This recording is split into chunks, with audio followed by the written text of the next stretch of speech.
Well, welcome, I'm Jared Cornell, and we're going to do a little video today on field cleaning a flintlock musket as used by the Mormon Battalion.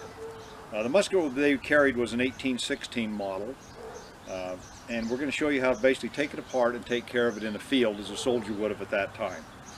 Now, the musket after firing would accumulate a lot of fouling in the barrel. There'd be a lot of dirt on the musket that had to be kept clean, and required constant care. Not only keeping the metal bright and clean, but also keeping the bore clean anytime they shot the musket. So several tools are up here on the table we'll use to disassemble the musket and clean it. The first tool that you would take and use on it would be what they call a J tool. This would be issued to every soldier. You carry it in their cartridge box, and it's used for the disassembly. We're going to use a table here. Of course, they'd lay parts on the ground, but we're just going to go ahead and use a table here. To clean the musket, you should draw the ramrod first and lay it aside. And one of the reasons you want to take the ramrod out of the musket is many times the lock bolts going through here have a little groove filed into them if the ramrod channel is slightly out of alignment and you can't turn the bolt. So you just want to make sure the ramrod is out first. Some muskets that makes a difference, some not. But the J tool is used to remove the lock plate. The lock plate, it consists of course, the hammer, the frizzen, the pan, and the frizzen spring. And it's just two screws that remove it. So the musket is set down, and then you just simply take it and loosen the screws. Now you loosen the screws a few turns, maybe withdrawing the lock out, the bolts maybe about 1/4 inch. And then one of the things you want to do before you simply take the bolt completely out is actually take this and you can press on it a little bit to start the lock out of the mortise. Now, if you don't do that, when you sometimes prying a lock out, you will chip the wood around the back or front of the lock. So one of the tricks is actually start it, and then you can remove the two lock bolts.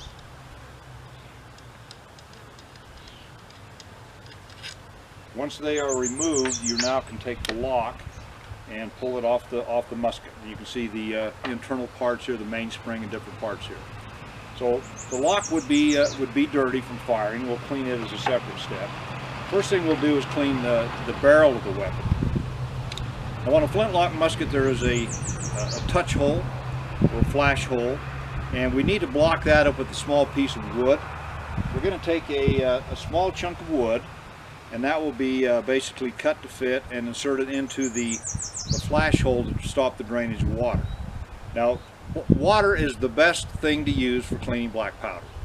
So a soldier would take some water out of his canteen, pour it into a cup, about a gill, which is roughly a 1/2 cup of water, and then the water is carefully poured down the barrel. I like to use my hand really to close around here so the water doesn't leak down between the barrel and the stock.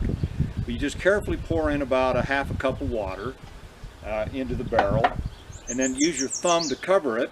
You pick the musket up like this and simply slosh the water back and forth. This will loosen the fouling down around the barrel. Of course, the wooden stick here plugging that hole shut. Swish it back and forth a few times, and then you dump the water out. It'll just run out of the barrel, and then you repeat that step 2 or 3 times, or just until the water is running clear. So once again, you'd pour in about another gill of water, swish it up and down. Warm water if you have it, but cold water works just as well. Just keep swishing it, pour it out. After 3 or 4 times, you'll see the water will start running out rather clear. At that point, you really want to just stand the musket upside down. You can hold it or whatever. Let the water drain out. It gives as much water out of the barrel as possible. The musket is then set on the ground. The ramrod is now used as a cleaning tool. You take one of the other items issued to every soldier is what they call a tow worm. This is threaded onto the small end of the ramrod. And then tow, which is a byproduct of making linen cloth, kind of an interesting material, is used to clean and dry and scour the bore out. The term towhead comes from this material. A person with hair this color was known as a towhead. Not an insult, just a color. Tow is then wrapped around the worm, and you have to have it the right size, and then of course this is inserted down the barrel to use to dry and scour the bore out. This is a little bit kind of a big chunk, but you can see what we're trying to do here. and that will be inserted into the barrel. And then you'll be able to wipe the barrel dry. You can get it right down to the bottom, absorb any liquid, and pull the toe out. It should be coming, it'll be nice and it'll be dark black probably when it comes out. You can replace the toe a couple of times until it comes out nice and dry. You want no moisture in the barrel. Then another dry piece of toe is taken, and you use an oil can to oil a little bit of the toe once again, and do the same process with an oily piece of toe to keep the inside of the barrel wiped out well. Once you have the barrel dry, you can remove the wooden plug at that point. Make sure that everything should be ready to go now. The barrel is clean, so that part of the process is done. Take your toe worm back off the ramrod at this point, and put it away. And then you need to work on your lock plate. The lock itself, I just pull it back to half cock, that first click, and again using the J tool you put it in the hole of the frizzen, or you can use the screw again on top up here. Loosen the top cap off, remove the flint, and the pad that goes around be made lead or leather. The Army issued a lead wrapper to hold the flint in place. Some people use leather, either one is fine. Just disassemble your lock, and again using a piece of tow that you dampen and wet with your water. Clean the lock, the flash pan out. Clean any of the residue you see, any powder anywhere on it, making sure it's just wet. Clean it as well as you can. Again, use an oily one to oil everything, and then you can start reassembling the musket, putting your cap back together, your flint cap up here. Put your lead wrapper or leather wrapper back in. Put your flint back in. Snug it down where it's just finger tight. You can close the pan and just kind of square your flint up with it at this point. Snug it down, and again using your J tool you can tighten it down. You can also do this operation after you've reassembled the lock onto it. We'll just put it together this way. And all you have to do at this point, the barrel is clean. You've got the inside of the barrel done. The outside of the barrel, you have a chance to work on it a little bit. You can use tow to scour it to keep it bright. And again, using the tow patch with the oil on it, you can keep the metal well oiled. It's very important you keep a musket oiled. It's something that even in a humid climate you can do 2 or 3 times a day to keep it bright and shiny. And a soldier's musket was kept in immaculate condition.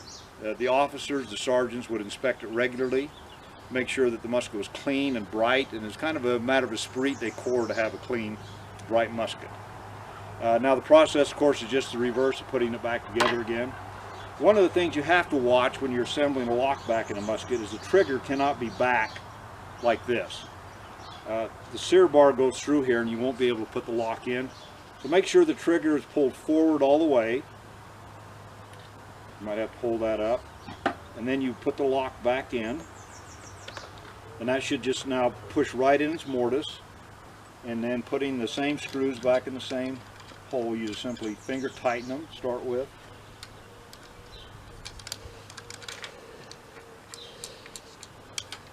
And of course, using your J tool, you just simply snug it in place. You don't have to overly tighten this, just nice. It does fit the slot.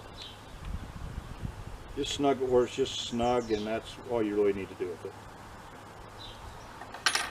Now the ramrod is also needs a little bit of attention at times. You just need to make sure you wipe it down to get any powder fouling off of it from firing or the cleaning process. Again, wipe it clean, wipe it with the oily tow, and then put your rammer back in the musket, and you have a musket now that's clean and ready to go back into service. You want to check your flint, make sure it's lined up square and sparking before you actually went into battle or something, but the musket is now reassembled and ready for use. And a soldier would be able to do that in just a matter of minutes, really, to get through the whole process. Each soldier is issued again the tools that are necessary for this. In the field, attached to the cartridge box strap would be something called a whisk and pick. The most important tool being the pick that you keep your touch hole picked out and clean to make sure it's firing and the flash can get through the hole. Very important tool in the field. Every soldier, of course, the tow worm to make sure that they have the ability to use the tow. Flint cap, extra ones were issued to hold a fresh flint in the musket. Sergeants would be assigned different responsibilities in the company. One of the sergeants was known as the ordnance sergeant, and he would be one of a few that would have a tool that was put on the ramrod to actually pull the bullet. If they're on guard duty, they didn't like to fire the musket. It might cause an alarm. So they'd go to the sergeant of the guard, for instance, and he would also probably have one of these, and he'd be able to pull the bullet by screwing into it and pulling the charge from the barrel.